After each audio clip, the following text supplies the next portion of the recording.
Hi friends, welcome back in my channel learn with Anshita. हमारी previous videos में हमने discuss कर लिया about the communication, language, speech production mechanism and अब हमारा नेक्स्ट टॉपिक आता है डिस्कशन का स्पीच पैरामीटर्स।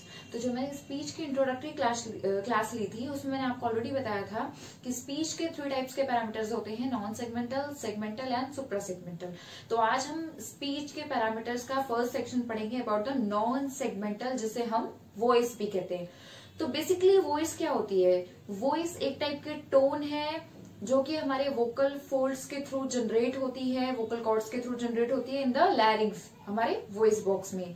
तो बेसिकली वॉइस को 3 पार्ट्स में डिवाइड किया गया था। आप मेरी साउंड की प्रीवियस वीडियोस देखोगे तो उसपे उसका ऑलरेडी डिस्कशन मैंने किया हुआ है, बट वो मैंने हियरिंग पर्सपेक्टिव से किया था। आज मैं स्पीच के पर्सपेक्टिव से बताऊंगी। तो सबसे पहले आता है पिच।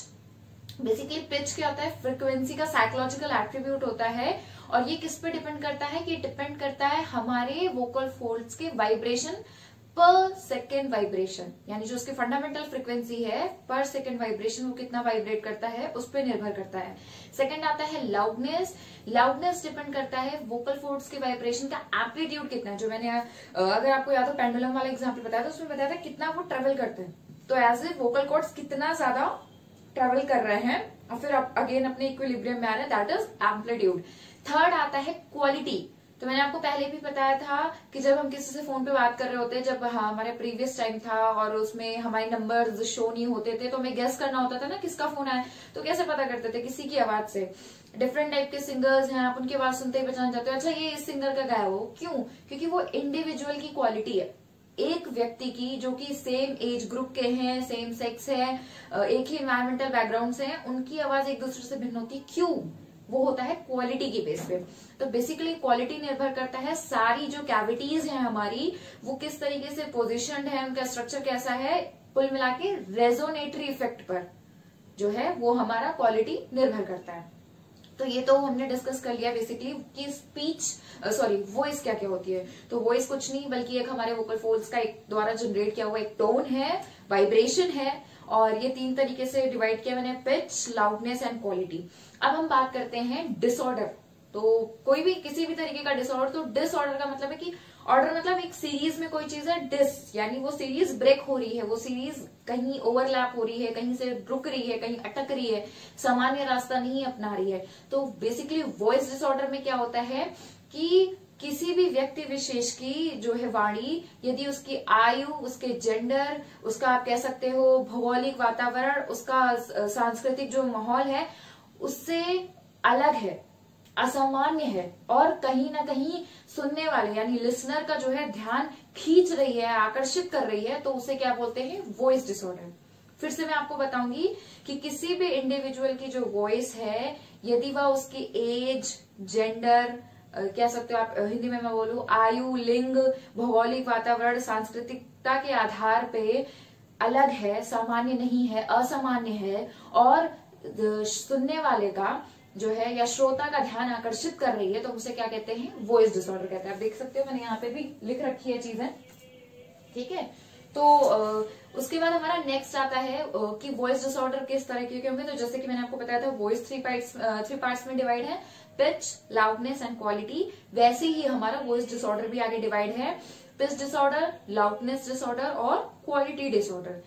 तो पिच डिसऑर्डर में क्या होगा? मैंने आपको बताया कि जो पर सेकंड का वाइब्रेशन है वो पिच है, बट अगर वो वाइब्रेशन नहीं हो रहा है सामान्य तरह से, असामान्य तरीके से हो रहा है, तो उसमें हम पिच डिसऑर्डर बोलेंगे। और ये किस तरीके से हो सकता है कि जो एक सामान्य फ्रीक्वेंसी होनी चाहिए उससे बहुत ज्यादा लो फ्रीक्वेंसी है, अनयूजुअल लो फ्रीक्वेंसी, यानी असामान्य लो फ्रीक्वेंसी हो रही है, असामान्य हाई फ्रीक्वेंसी हो रही है। जैसे कि आप देखो मैंने यहाँ पे लिख रखा है हायर देन अनयूजुअल, मतलब सॉरी यूजुअल, हाई हो रही है, एक सामान्य शक्ति होनी चाहिए उससे ज्यादा हाई हो रही है तो प्यूबरफोनिया, लो हो रही है तो एंड्रोफोनिया, ठीक है। कई बार क्या होता है, हम सभी के अंदर एक विशेष गुण है कि हम अपनी पिच को ऊपर नीचे वेरी कर सकते हैं, कभी हाई हो रहा है कभी लो हो रहा है, तो पिच वेरिएशन नहीं हो रहा, पिच रेंज लिमिटेड है, रिस्ट्रिक्टेड है, सीमित है।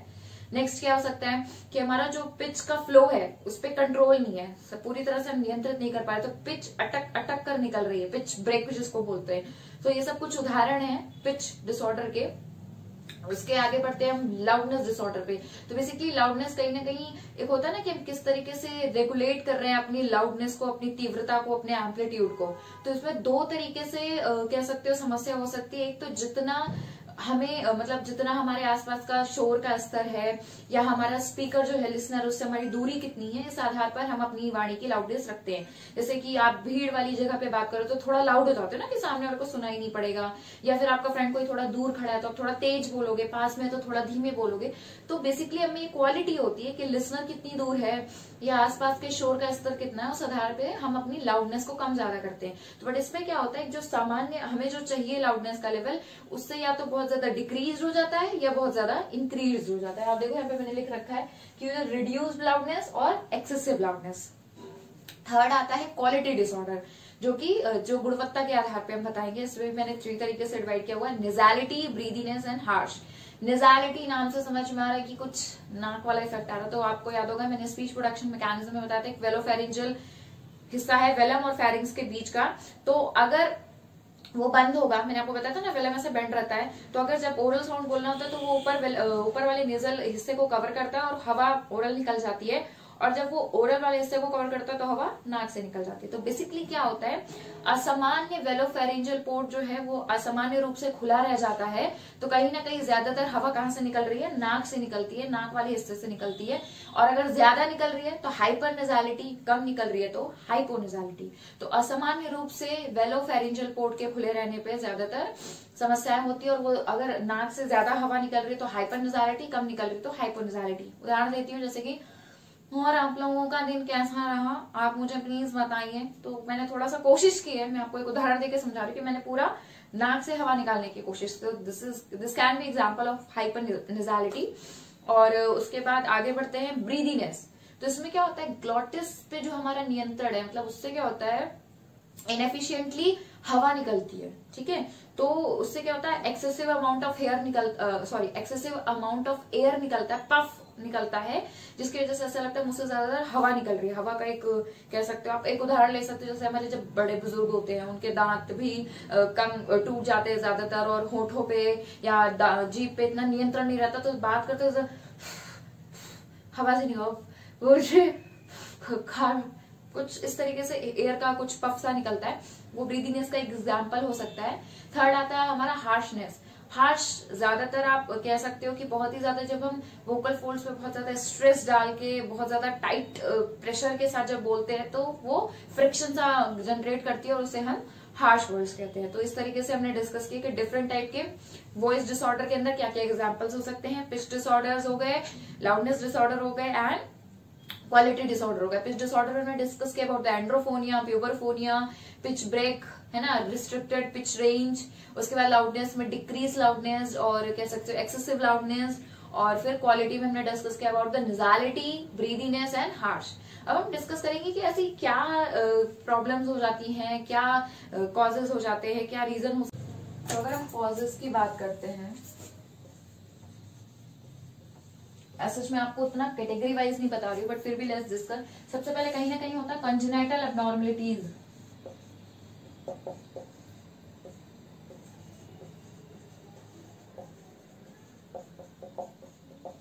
कंजेनाइटल एबनॉर्मलिटीज यानी जब बच्चा डेवलप हो रहा है, जन्म के समय जब उसका शरीर बनता है माँ के गर्भ में, तो उस समय बहुत सारी समस्याएं हो सकती है। जैसे ज्यादातर कॉमन है लैरिंजियल वेब, वोकल कॉर्ड्स के बीच जो की स्किन होती है वो रह जाती है, वो पूरी तरह से अलग नहीं हो पाते। कई बार होता है एपिग्लॉटिस जो है वो ओमेगा शेप हो जाता है, हमारा बेसिकली लीव शेप होता है, तो वो लैरिंगोमलेशिया ये इस तरीके की कुछ समस्याएं जो जन्म के साथ ही होती है। दूसरा हो सकता है कह सकते हैं structural deformity. Structural deformity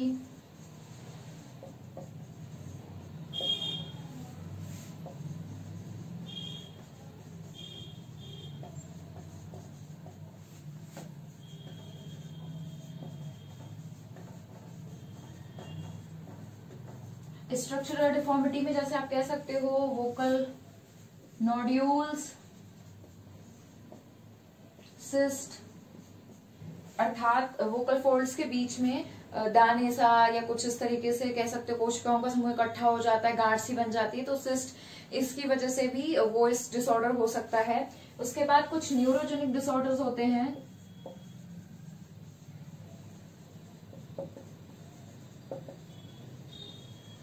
neurogenic disorders में ज्यादातर होता है कि मस्तिष्क के माध्यम से जो लैरिंजल नर्व्स हैं, लैरिंग्स तक की जो नर्व्स हैं, नसें जा रही हैं, वो प्रॉपरली सिग्नल्स नहीं भेज रही हैं, जिसकी वजह से वो जब पहले वाइब्रेट कर रहे हैं, बाद में वाइब्रेट कर रहे हैं, एरिया ओपन रह जा रहा है तो हवा ज्यादा निकल रही है, एरिया टाइटली बंद हो जा रहा है तो हवा नहीं निकल पा रही, तो वो बेसिकली न्यूरोलॉजिकल होता है। मतलब स्ट्रक्चर सारे नॉर्मल है बट ब्रेन से सिग्नल ही नहीं आ रहे तो वो चीजें नहीं हो पा रही। और क्या हो सकता है, कुछ साइकोलॉजिकल इश्यूज भी होते हैं।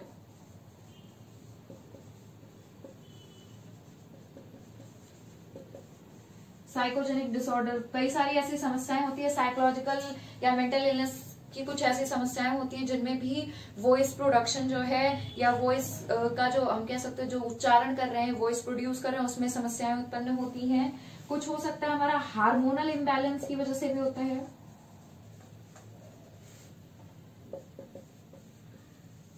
हार्मोनल इश्यूज में जैसे कि आप कह सकते हो हाइपोथायरॉयडिज्म है, उसमें क्या होता है thyroid properly thyroxine hormone produce नहीं कर पाता, जिसकी वजह से समस्याएं हो सकती हैं। और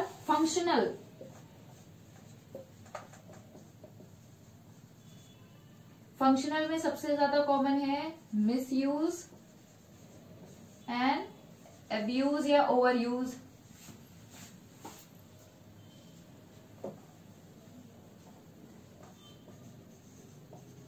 मिसयूज या ओवर यूज, ये किस तरीके से हो सकता है?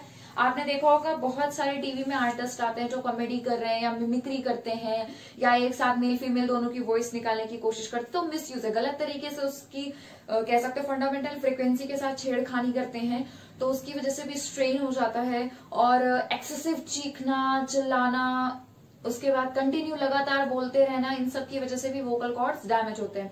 इसके अलावा और भी बहुत सारे इफेक्ट हो सकते हैं, जैसे कि GERD,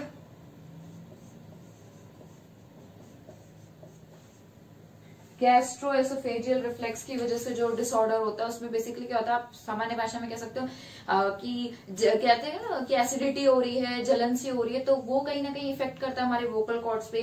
कई बार obviously upper respiratory track infection URTI भी एक इसका रीजन होता है, जिसकी वजह से कई बार वोकल फोल्ड्स के इश्यूज देखे गए हैं। और भी बहुत सारे स्ट्रक्चरल डिफॉर्मिटी में भी आप देख सकते हो, जैसे कि वोकल कह सकते हो वोकल फोल्ड्स के कैंसर, लैरिंग्स कैंसर, लैरिंजाइटिस, ये सारी एक समस्याएं हैं जिसकी वजह से भी वो वॉइस डिसऑर्डर हो सकते हैं।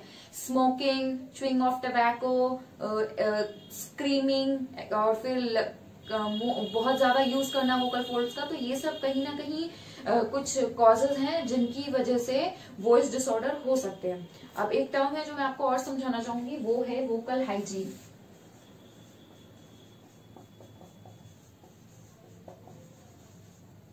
हाइजीन का मतलब होता है साफ सफाई। यहाँ पे गले में हमें साफ सफाई नहीं करनी, क्या करनी है मैं आपको बताऊंगी। बेसिकली क्या होता है, जैसे कि मैंने आपको बताया, बहुत सारे ऐसे प्रोफेशनलिस्ट होते हैं जिनको अपने वोकल फोल्ड्स का या वॉइस का ज्यादातर इस्तेमाल करना होता है, जैसे कि सिंगर्स हो गए, टीचर्स हो गए, लेक्चरर हो गए, मैं हो गई voice as a speech therapist हो गए। तो हमें कहीं ना कहीं अपने वोकल फोल्ड्स का अधिकतर यूज करना ही करना है। तो हमें क्या करना होता है, कुछ चीजों को फॉलो करना होता है, जैसे कि हमें लॉन्ग ड्यूरेशन के लिए गले को सूखा नहीं रखना है, मतलब पानी का सिप लेते रहो, पानी पीते रहो, ये नहीं जरूरी हर बार 1 लीटर पानी पियो, थोड़ा थोड़ा सिप लेते रहो। अगर नॉइजी एरिया है, बहुत ज्यादा स्क्रीम, आप लोग के लिए भी स्क्रीम करके नहीं बोला, बहुत ज्यादा चिल्लाना नहीं है, क्योंकि वहां कोई फायदा नहीं होगा चीख के। जब आप भीड़ में इस तरीके से बोल रहे हो, बहुत ज्यादा देर तक बात कर रहे हो, आपको लग रहा है कि कुछ इचिंग सी हो रही है, कुछ इफेक्ट सा हो रहा है, क्योंकि वहां पे ल्यूब्रिकेंट खत्म होने लगता है, तो आप सिप ऑफ वाटर ले लो।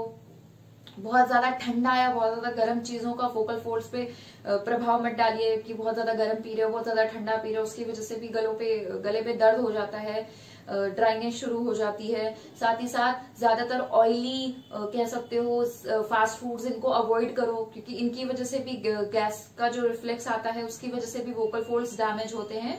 तो इन सारी बातों को आप ध्यान रखोगे, और अगर आपको ऐसा लगता है, कोई कंप्लेन कर रहा है कि मेरे गले में कुछ इस तरीके की समस्याएं हो रही है, तो ये सारी चीजें आप उन्हें बता सकते हो कि इस तरीके की चीजों को आप फॉलो करिए। तो आज का सेशन मेरा आपको कैसे लगा प्लीज मुझे कमेंट बॉक्स में बताइए। मेरे चैनल को लाइक करिए, कमेंट करिए, वीडियोस को शेयर करिए, चैनल को सब्सक्राइब करिए और बेल आइकन को प्रेस करिए ताकि कोई न्यू वीडियो आती तो आपको साथ ही साथ उसका नोटिफिकेशन मिलता रहे।